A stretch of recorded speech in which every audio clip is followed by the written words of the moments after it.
Well, good morning, Interbet fans, and welcome to the preview for Vaal Classic. This is Tuesday, the 4th of May, and after a very good weekend's racing, of which we gleaned quite a lot. Firstly, Rainbow Bridge was, I thought, the most impressive winner of the day. Fantastic win from him. Got the green light, winning the big one at Turfentine. Well, that was mightily impressive, but we can go on to the fillies Guineas winner, Captain's Ransom. Have a very close look if you watch replays, and if you don't, go and have a look at the replay of the horse that ran second, Princess Kala.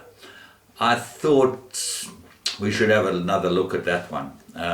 It certainly looked like she got put into the race very late, and really, I would certainly have a close look at that. Right. So let's go on to this 8-race program, and we start off at 1:05, 24 pentometer, so there's been a bit of rain about, and 6-meter false rail at the 600-meter mark, and that's going to affect the horses that are drawn wide, certainly on the Vaal Classic. So the first race is a 1200-meter maiden juvenile plate, and well drawn at 2 is Barney's Pride, cracking good first run, and he looks like the right horse. But Cavalier King was very close to him, but the draw is against him. He's drawn 10, but there's very little between these two, and you've got to be able to sort the two of them out. What about the rest of them? Michael Azia, interesting, his runner, he said that would probably be much better next time, so have a close look at that one, specially selected. Brian Nyao gets a ride on it. Move on to race 2, 1200-meter maiden juvenile plate for fillies, and the favourite here is Michael Azzi's runner, first timer, Putting Green. Well, interesting, he gave the same sort of comment for this one as the one in the first race. Shows you what a jockey declaration can do. So Putting Green, got to go the 1200 round the bend. Not going to be easy for the daughter of Give Me the Green Light. And I'm going to go elsewhere. I'm going to go with the horses that have had runs. I thought that Rosa Bayou needed a last run. I think Big Improver and Franca shows very good pace. She might get away from them if the going suits the front runners. Hollywood Bound completely lost her form. Her first run was really, really good, and it was on this course, and so maybe this course and trip suits her, and Muzieni back aboard Hollywood Bound could be the answer. Golden Aspen, the draws against her as well. Voltron might be the improver. Race 3, Maiden Plate, is the first leg of the Pick 6, 1450. I make it an absolute two-cornered contest. I like Duke of Sussex. I like it strongly. I think it's the right horse, and it is short in the betting. The horse that can overturn it is number 11, Groomed to Win. Sean Terry, Lyle Hudson, drawn 1, looks like a big improver in this race, and I would certainly include it in everything. Race 4, Maiden Plate, fillies and mares that go 1450. Miss Venezuela come tumbling down in the merit ratings for this Maiden Plate, so they obviously thought a lot of her, the handicappers, early on. But she's had a number of starts and hasn't won yet. She's got a big chance here because this is not a very good field. And the big danger is number 14, Woman of Substance, who's drawn 11. That's not going to help her, although 2 horses have come, been scratched that were drawn inside her. Is not a good draw, and I think that she looks like the big danger. But Zulu War Cry goes into everything as well, number 5, drawn 1, Muzieni for St. John Gray. So those 3 will be the second leg of the Pick 6. Race 5, merit-rated handicap, they go 1800 meters. This is not an easy race. Have a Go Jojo is your favorite, got form and should be able to run well here. Imperial Masters, good strong front runner, goes well, should have a big chance. FS Squadron, ignore his last start.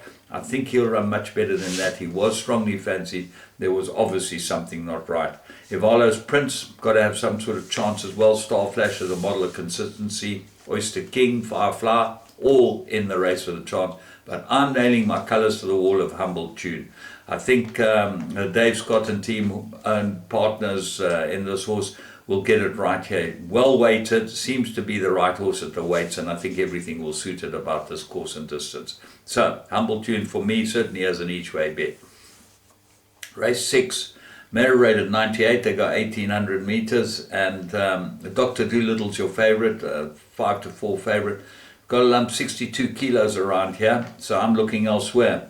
I think Apollo Robbins is going to give him a very, very big run. He was very unlucky last time. A lot happened in the last couple of hundred meters of that race, and I made note of that and thought, well, we'll remember that for the future. But the horse that could upset the apple cart is Category 4. Jockey and horse, 5 wins out of its 7 wins, and he looks like he's probably primed now. His last run was pretty good behind the contractor, and I think Category 4 might be a very good each way bet, and that's what I'm going to go. But the trouble is you only have 2 places, so he's going my trifecta and quartet horse. Race 7, merit rated 96, handicap 1000 meters. Michael Aziz horse Orvar is the right horse in the race. If Zola Jacobs gives him a good ride, he should be able to win it on the last run behind Mardi Gras. He's so much better off with Chief of State. Have a look at the other Paul Peter runners, and that's Garden Party. 3rd run after arrest should improve. Gavin Larena gets the leg up on this one, and he has ridden it to win, so that does help. Southeast, Warren Kennedy for Paul Peter, 3rd run as well. And then Godswood certainly could be a big runner as well in the race like this. Craig Zaki aboard it again. I'm going with Oravar narrowly, but I said the other Paul Peter runners all got a chance. And then the ones that aren't trained by Paul Peter, Hestel might be a big runner. Race 8, merit rated 80, they go 1000 meters. Enjoy the views, come from Durban. Have a very close look at this now. Baron Boert has had another horse a couple of months ago, which we earmarked as the right horse, and it won at a very big price. It shortened in the betting dramatically. This horse is 20 to 1. Have a close look at how the betting goes, and certainly by the time you put on your pick 6, you'll be able to see if he's fancied. He does get the 4 kilogram claim. He has got ability. This looks like a perfect race for him. What are the dangers? Quite a trip, looks like the best of the Paul Peter too, but Ace of Spades is very fast, gets Warren this time, so that might be a big up. And then Country Squire, 2 very good wins, but been heavily penalised. He's got 13 points for winning those 2 races. Now, if you look at the horse below him, number 9, Lagertha, she's won her last 2 as well. And this is where the whole supposition comes into this whole thing. She's gone up 7 points for winning her last 2 starts. That's a big difference, 7 to 13, 6 points, 3 kilos difference. So Country Squire got 3 kilos more of a penalty for winning, and they both won pretty well. Hard to imagine that there can be that much difference in the way they won. Saviour, course and distance 1 from 1, that's number 4 on the card. Luke Ferraris rides it and from a good draw, top of the speed rating. I think you need all of those. So all in all, a very interesting day, and there's certainly opportunities here. Remember, Interbet's the place to be, and sign up and get on at the best odds. From me, James Goodman, have a great day.